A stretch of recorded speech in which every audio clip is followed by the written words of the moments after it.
Good morning, sir. I'm Lemuel Cabaron from G2A-1. I explain intact buoyancy and how ship stability will be affected when it is breached. Intact buoyancy refers to the ability of a ship to remain afloat and stable when all of its water-tight compartments are undamaged and child in the event of a breach such as from a hole in the hull, collision, or grounding. The ship experiences flooding which results in significant changes to its stability. When water enters a breached hull, the loss of buoyancy occurs. The incoming water adds weight without contributing to lift, causing the ship to displace more water in order to stay afloat.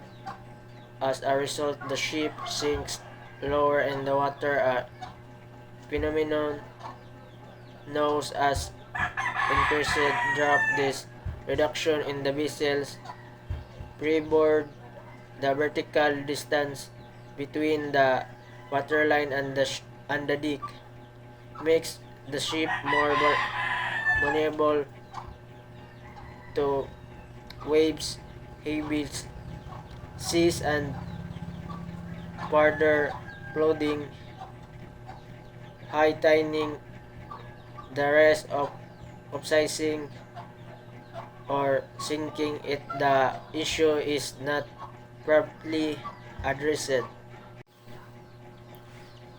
Flooding causes a shift in both the center of gravity G and the center of buoyancy B, which disrupts the ship balance. If the flooding is uneven, with water accumulating more on one side than the other, the center of gravity moves toward the flooded area, while the center of buoyancy adjusts based on the new submerged submerged whole ship. This imbalance can lead to leasing, and in severe cases, if the flooding continues, it may cause the ship to cap- capsize.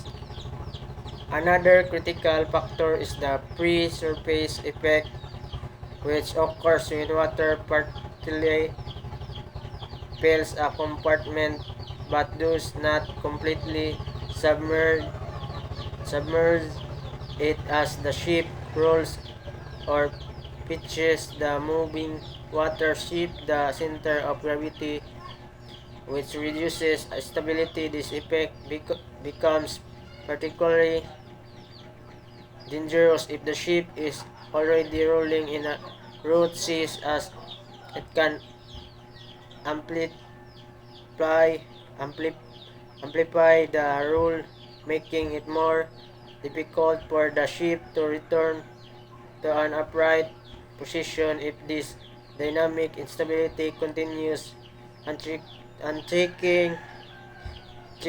it could ultimately result in capsizing. Furthermore, severe buoyancy, the portion of the ship above the waterline that provides extra flotation during emergencies, plays a crucial role in maintaining stability. However, when compartments are flooded, this reserve buoyancy is reduced, compromising the ship's stability to remain afloat. If too much of the reserve is loose, especially with multiple watertight compartments composite, the ship may no longer be able to support its weight leading to serious risk of sinking in calmer conditions. Conclusion: breaching intact buoyancy significantly compromises the ship's stability, making it vulnerable to dangerous conditions like lessening, capsizing, or sinking, depending on the severity of the breach and the vessels designed to prevent such outcomes.